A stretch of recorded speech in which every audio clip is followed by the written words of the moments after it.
Movie की starting में हम सियोन को देखते हैं। सियोन एक परी है जिसे देवताओं ने लोगों की काम वासना दूर करने के लिए और शैतान कामदेव से उनकी रक्षा करने के लिए धरती पे भेजा है। मगर पृथ्वी पे आने के बाद सियोन भूतम नाम के एक आदमी के प्यार में पड़ जाती है और लोगों की कामदेव से रक्षा करने के बजाय वो खुद ही कामदेव के साथ अपनी वासना मिटाने लगती है। देवता सियोन की इस हरकत से नाराज हो जाते हैं। इसके बाद वो दो और परियों को सियोन को मारने के लिए भेजते हैं। देवताओं का मानना था एक शैतान और एक परी का मिलन सभी के लिए खतरा बन सकता है। इसके बाद दोनों परियां अपनी शक्तियों का इस्तेमाल कर सियोन की आत्मा निकालकर उसके शरीर को जला देती हैं।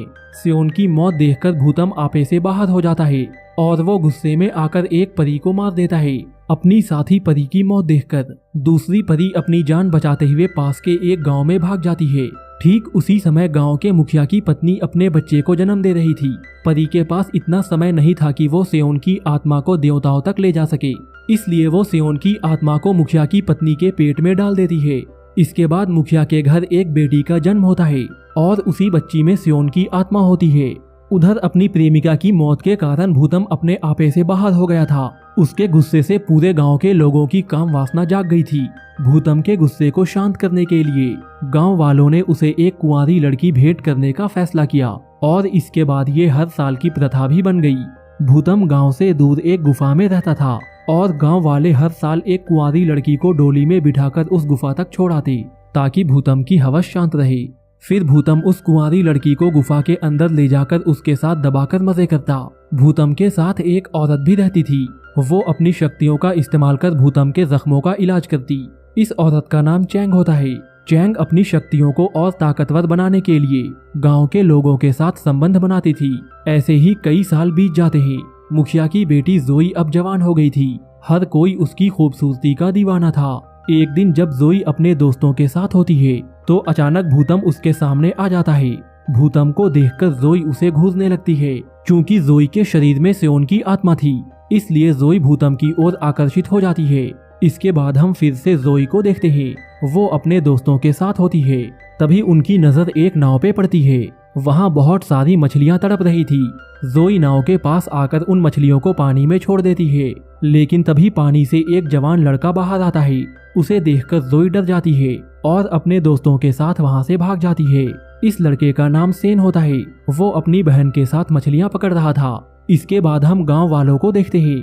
वो लोग ये फैसला कर रहे थे इस साल कौन सी लड़की को भूतम के पास भेजा जाए। गांव वाले लॉटरी के जरिए इस बात का फैसला करते हैं। लॉटरी में जोई का नाम निकल जाता है।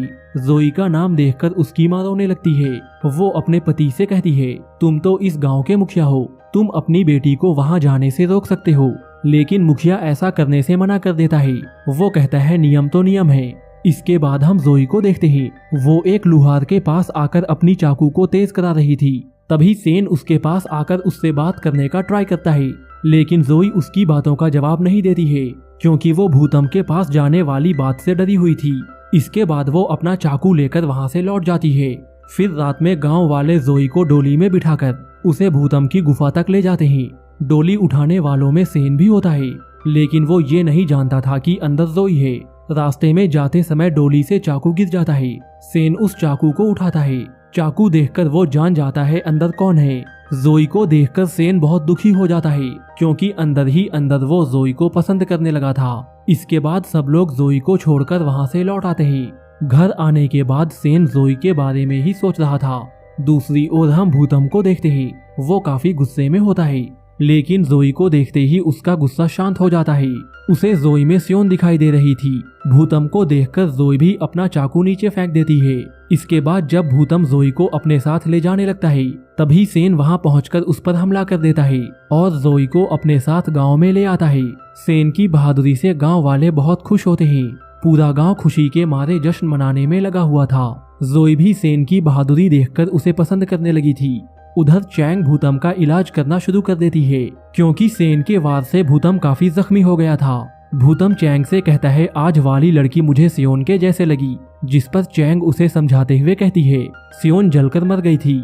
इसके बाद वो आगे कहती है मेरी शक्तियां कमजोर हो गई हैं। अपनी शक्तियों को ताकतवर बनाने के लिए मुझे गांव जाकर लोगों के साथ संबंध बनाने होंगे।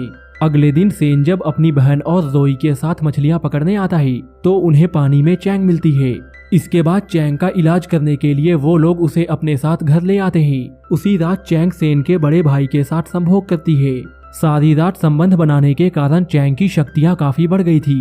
अगले दिन चैंग जोई और एक लड़की के साथ मछलियाँ पकड़ने आती है।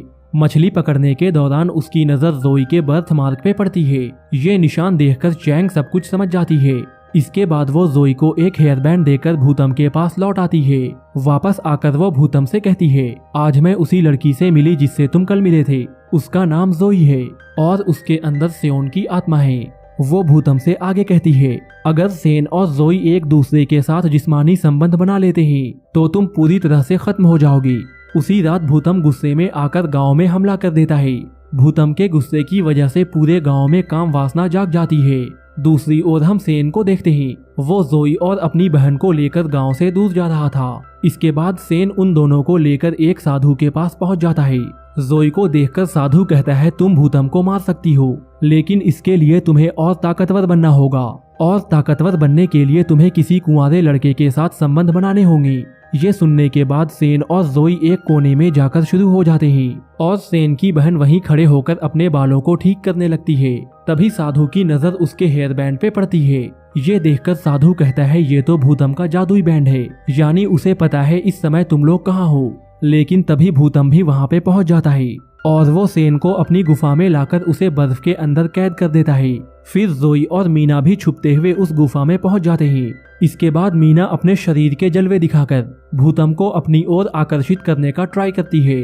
वहीं जोई अपने शरीर की गर्मी से बर्फ को पिघलाने की कोशिश कर रही थी।